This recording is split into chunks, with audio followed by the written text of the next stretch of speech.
National Weather Service in Cleveland has issued a severe thunderstorm warning for southeastern Richland County, southeastern Ashland County, southwestern Wayne County in northeastern Ohio, western Holmes County in northeastern Ohio, northeastern Knox County, until 2:15 p.m.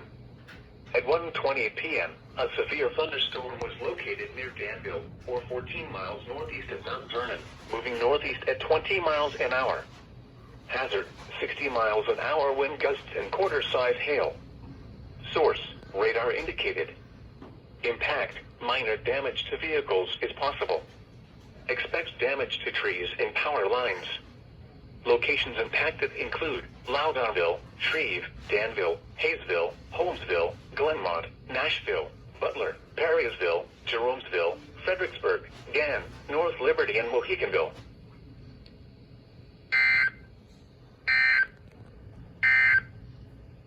Here is a special weather statement.